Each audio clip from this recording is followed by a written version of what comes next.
What is up, dudes and lady dudes? Welcome back to Just Nuts. Guys, today I want to do a little discussion video talking about the new METALFOES cards revealed. Okay, we don't have artwork, or we don't have effects for them yet, but we do have the artwork. I just want to make this video before we get them revealed. I'm sure we'll get stuff revealed. We're about probably a little bit over 3 weeks from the OCG just straight up getting Blazing Vortex altogether. So we're going to get like 60 cards revealed, including these, in the next like 3 weeks. So we'll get them revealed soon, but I still wanted to make this discussion video prior to that. I just think it's a fun one. So today we're going to be talking about what METALFOES has access to and what I hope some of these new cards end up doing for the archetype as a whole. So without further ado, we might as well start with just looking at the new artwork here. I'll zoom up. We got this guy at the bottom. There's one guy's holding like the double flame swords. Then at the top, you've got the girl riding like a, I don't know, almost looks like the Star Wars, oh my God, from what? Episode 3, I think. I guess technically it's episode 6. It depends on what order you're talking about. Whatever. It's not important. She looked like she was riding one of those like speeder things. And then you got another cool looking guy with swords on here. And then you got like the full mecha going on at the very top. There's other pictures too that are slightly better in terms of the angle, especially for these. There's the girl again a little bit closer up, and that's pretty much it. But yeah, they look dope. I mean, bottom line, they do look dope. I don't think anybody's going to argue that. I think the designs are awesome. And so let's get into what the METALFOES already have going for them. So starting off here, obviously we've got the monsters. Now keep in mind, all the monsters do like the same thing. Okay, you've got Gold Driver, you've got Volflame, you've got Silvered, and you have Stealing. They all do the exact same thing. They're all vanillas as far as their monster effects go, but they do have the same scale effect that says once per turn you can target another face-up card you control, destroy it, and if you do, you can set a METALFOES spell or trap directly from the deck. So that's very, very good, and that's one of the key points I want to highlight here is if Konami's going to make a good card for them, make it a spell or trap. Like, I know those look like 4 monsters. Do not be afraid, Konami, to make a good spell and a trap or something like that for the archetype, because that's what I'd love to see, because every single one of the main deck monsters can get you to it. And I think that's awesome, consistency-wise and otherwise. So very, very cool. Other than that, they're all just different, slightly different levels, slightly different stats, but not a big deal. Gold Driver is best boy, though. Don't at me. All right. Getting in there, you also have Bismugear. She's interesting because when she's destroyed by Valor card effect on the end phase, you can add a METALFOES monster from deck to hand. So she's kind of like a Skarm, but the problem is she's a little slow, and so is Skarm nowadays. So it depends what the new cards do. Maybe there could be a specific card that gives Bismugear more legitimacy, but otherwise I don't really see Bismugear being like too crazy amazing. But we'll see. I mean, I still think it's a fine card, just don't think it's amazing. Which takes us to the spells. So obviously we have METALFOES Fusion and Full METALFOES Fusion. Obviously Full METALFOES Fusion is just the quick play fusion card, whereas METALFOES Fusion is just kind of like a fusion, but it also says once per turn, if it's in grave, you can shuffle it back into the deck to draw a card, which is really nice because fusion summoning, listen, it's an outdated summoning mechanic. It's very poor resource-wise, so you need to make up for those lost resources. You're putting 3 cards into one monster. This card pays you back one of those cards, so you're only putting 2 cards into one monster, making it a little bit better, right? Cool. So those are the fusions. I definitely would like to see another spell here that does something. I don't know exactly what, but it could be anything of a whole range, right? There could be a whole range of things that it does. Taking us to the traps, you have METALFOES Combination. This is probably the lesser of the traps. It says if a fusion monster is fusion summoned, you can just special summon a METALFOES monster in grave with a lower level than the monster. And also, if this card's sent from the field or graveyard, you can add a METALFOES monster from deck to hand. So technically, it can still be searched. The problem is it has to be sent, or it can't be popped by the scales when it's set. So because the scales can only pop face-up cards, so you'd have to have another way to send it to get that search. So it's a little bit wonky there, but if you can get it, it's fine. I don't think it's amazing, but I think it's an okay card. It's just like, it's an extender, but it's a trap extender, and that's never really where you want to be unless you're playing a deck like Eldritch, right? So that, and then you also have METALFOES Counter. This card's also really cool. If any card you control is destroyed by battle card effect, you can special summon a METALFOES straight from the deck. That could be good depending on the new support. Obviously, we really just have like vanillas now, so there's nothing too choice to summon out of the deck except for like a big body like Volflame. But maybe if a new monster actually has monster effects that do something, maybe this could be an interesting effect to summon out of the deck. And also, you can banish this from grave to add a METALFOES that's face up in the extra deck from your deck to your hand. So that's pretty nice to kind of set you up for follow-up plays, get those resources back in churning again. I like that. And that takes us to the extra deck. Obviously, you have Mithrilium. She's removal. She floats. She's a very good card. I think you're probably playing 2 of her still, unless something changes with the new support.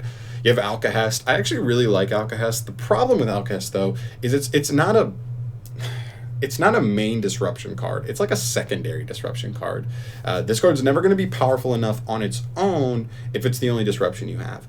So I think this card would be nice if like METALFOES gets like another boss monster that's better than Alcahest, but you can just like end on them both, right? So like Alcahest would be a really good support disruption on top of the main powerful disruption you might have, and then you can get the job done. But she's still a pretty respectable card. You gotta give her props on that at least, and yeah, she's pretty good, you know.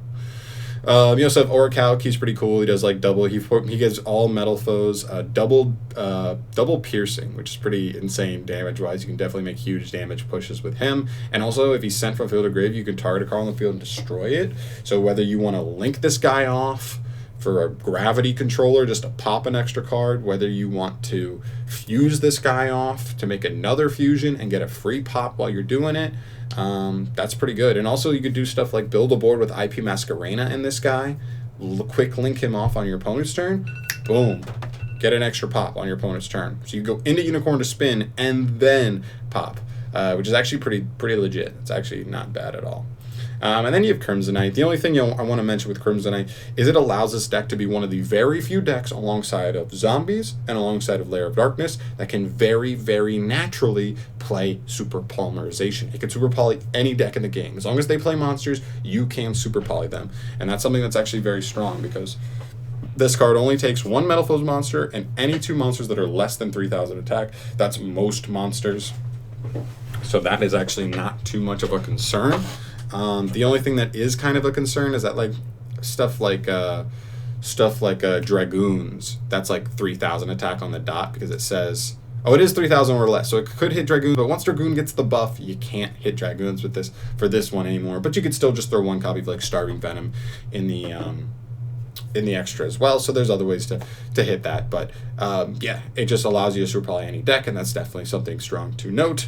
Yeah, so overall, when we look at all these cards, I think they're all pretty nice. And I think the first thing I want to mention is keep in mind, guys, like, yes, Alcahest and like I guess IP into Orichalc are really the only disruptions that the deck has inherently.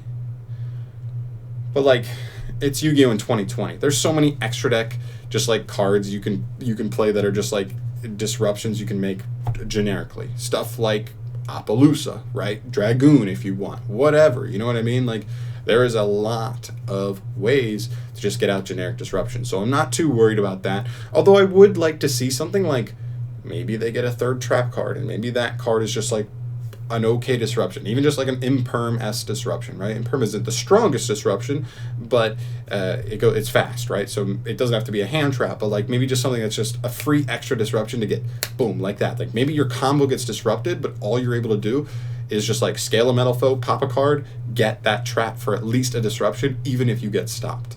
That would be very, very nice, a very strong insurance plan for like, you know, being able to at least give your opponent some kind of disruption to mess with their play. That would be really cool.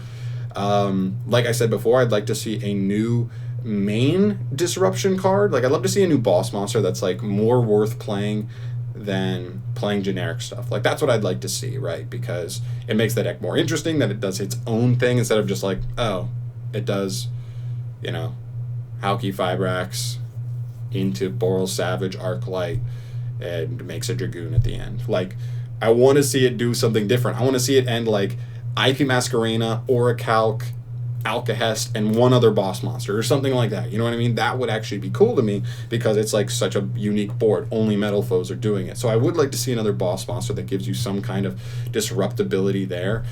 And I guess I'd also like to see some main deck monsters that actually have monster effects that are different, right? Like, what's the point at this point of getting more like main deck monsters if they're going to be vanillas with the same, scale effect? I'd like to see a METALFOES monster for the main deck that actually does something Obviously, we have Bismugear, but, you know, it's cool, but it's not insane. So I'd like to see a new card. It would be really cool if we got one that just said, like, if it's special summoned, you can destroy one card on the field. It helps you go second. If you can just get it out, you get to, like, put pressure going second, as well as something like pairing with something like combination, or not combination, that's not the one I want.